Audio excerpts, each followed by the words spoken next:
Video sponsor by SPO digital marketing. நம்ம எஸ்பிஓவில் நீங்கள் ஜாயின் பண்ணுறது மூலமாக நீங்கள் வீட்டில் இருந்தபடியே நம்ம வந்து மணி ஏர்ன் பண்ணலாம். அது மட்டும் இல்லாமல் ஒர்க் பண்ணுறவங்க கூட நீங்கள் பார்ட் டைமாக இதில் நீங்கள் ஒர்க் பண்ணலாம். எஸ்பிஓவில் நம்ம ஜாயின் பண்ணுறது மூலமாக நம்ம ஒர்க் மட்டும் பண்ணாமல் நம்ம டிஜிட்டல் மார்க்கெட்டிங்கில் நம்ம எப்படியெல்லாம் மணி ஏர்ன் பண்ணுறது, அது மட்டும் இல்லாமல் யூடியூப்பில், சோசியல் மீடியாவில் எப்படிலாம் நம்மளால் பணம் சம்பாதிக்க முடியும் அப்படிங்கிற நிறைய விஷயங்களை தெரிஞ்சுக்கலாம். சோசியல் மீடியா இருந்தால் போதும், யூடியூப், இன்ஸ்டாகிராம் இதிலே நம்ம வந்து இந்த ஒர்க்கு பண்ணலாம். இதில் ஜாயின் பண்ணணும்னு நினைக்கிறவங்க டிஸ்கிரிப்ஷனில் என்னோடய காண்டாக்ட் நம்பர் கொடுத்துருக்கேன். ஸோ மறக்காமல் காண்டாக்ட் பண்ணுங்கள். உங்களுக்கு தேவையான இன்ஃபர்மேஷன் நான் தரேன். ஸ்கிப் பண்ணாதீங்க. பெரிய தப்பு. தினம் 300 ரூபாய் சம்பாதிக்க அரிய வாய்ப்பு. இன்ஸ்டாகிராம், ஃபேஸ்புக் பயன்படுத்த தெரிந்தால் போதும். Content post and content publishing மூலமா தினம் 300 ரூபாய் சம்பாதிக்கலாம். இந்த வேலை செய்ய 5 நிமிடம் போதும். Work training support, group communication support, all language, customer live chat support, முக்கியமா சொந்தமா ஒரு பிசினஸ் ஸ்டார்ட் பண்ற அளவுக்கு உங்களால கற்றுக்கொள்ளவும் முடியும், சம்பாதிக்கவும் முடியும். இந்த வேலை வாய்ப்பு வழங்குவது 5 வருடத்திற்கு மேல ரன் ஆகிட்டு இருக்க நம்ம தமிழ்நாட்டு company school of business organisation private limited. மேலும் விவரங்களுக்கு டிஸ்கிரிப்ஷன்ல கொடுத்திருக்க நம்பருக்கு வாட்ஸ்அப் பண்ணுங்க.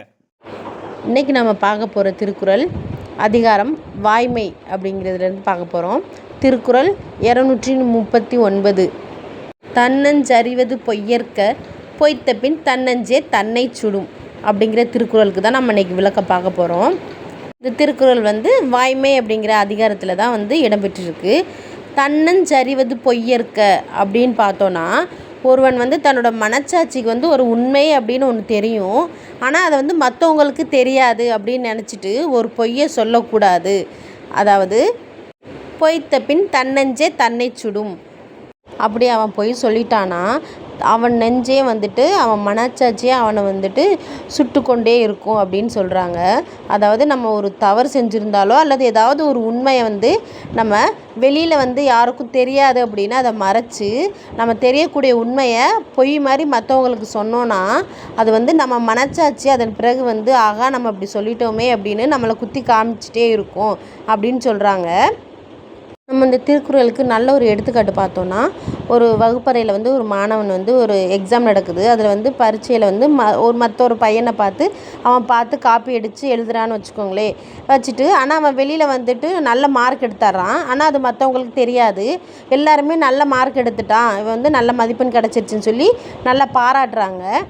ஆனால் வந்துட்டு வெளியே பாராட்டினாலும் அவன் மனசுக்குள்ளே வந்துட்டு இது நம்மளோட உழைப்பு இல்லை, இது மற்றவங்களோட உழைப்பு தான், இது வந்து நம்ம நேர்மைக்கு கிடைச்ச பரிசு கிடையாது அப்படின்னு அவன் நெஞ்சே வந்து அவனை வந்து வருத்திக்கிட்டே இருக்கும், வருத்தம் செய்யும் அப்படிங்கிறாங்க. அதே வந்துட்டு அவன் வந்துட்டு திரும்ப நம்ம நல்லபடியாக எக்ஸாம் எழுதலாம், அந்த காப்பி அடிக்காமல் எழுதணும் அப்படின்னு அவன் நினைக்கும்போது, ஆனால் நீ பழைய முறை வந்துட்டு நீ இந்த மாதிரி காப்பி அடித்து தான் எழுதுன, நீ வந்து தப்பு பண்ணிட்ட அப்படின்னு அவன் நெஞ்சு வந்து அவனை வந்துட்டு ரொம்ப குத்திக்கிட்டே இருக்கும். இந்த மாதிரி அழகாக நம்ம திருக்குறளில் வந்து திருவள்ளுவர் ஐயா சொல்லியிருக்காங்க. அதனால் நம்ம மனசில் இருக்க உண்மையை மட்டுமே எப்போவுமே நம்ம வெளியில் சொல்லணும். பொய் சொன்னால் கிடைக்கும் தற்காலிக பலனை விட மனச்சாட்சியின் சுடுதலே, அதாவது வருத்தமே நிரந்தரமான தண்டனையாக இருக்கும் என்பதே இந்த திருக்குறளோட முக்கிய ஆழமான கருத்து அப்படின்னு சொல்கிறாங்க. அதனால நம்ம மனசில் ஒன்று நினச்சிட்டு வெளியில் வந்து ஒரு பொய்யை நம்ம கூறினோன்னா நம்மளோட மனசு அதிகமாக நம்மளே வந்துட்டு சுடும் அப்படிங்கிறது தான். அதனால நம்ம என்ன பண்ணணும்னா, நம்ம மனசில் இருக்க எந்த ஒரு தவறுதலாக இருந்தாலும் உண்மையாக இருந்தாலும் அதை வெளிப்படையாக வந்து மற்றவங்கள்ட்ட பேசணும். நம்ம மனசில் ஒன்றை வச்சுட்டு வெளியில் ஒன்றை வந்து நம்ம சொன்னோன்னா எப்படி தான் இருந்தாலும் மற்றவங்களுக்கு அது தெரியாது அப்படின்னு நினச்சோனாலும் நமக்குன்னு நம்ம மனச்சாட்சி இருக்குது, அதுதான் வந்துட்டு நம்மளை ரொம்ப பாதிக்கும். நம்ம மனசாட்சி வந்து நம்மளே வந்து மற்றவங்களை விட நம்ம மனசாட்சி தான் வந்துட்டு நம்மளை வந்து அதிகமாக வந்துட்டு கொல்லும் அப்படிங்கிறாங்க. எனவே வந்து நம்ம செய்கிற விஷயமோ அல்லது நம்ம சொல்கிற சொல்லோ வந்துட்டு மற்றவங்களுக்கு தெரியாது அப்படின்னு நம்ம நினைக்காம நம்ம மனசில் இருக்கிறத அப்படியே நம்ம உண்மையாக வந்து நம்ம நடந்துக்கிட்டோன்னா வாழ்க்கைக்கு ரொம்ப நல்லது.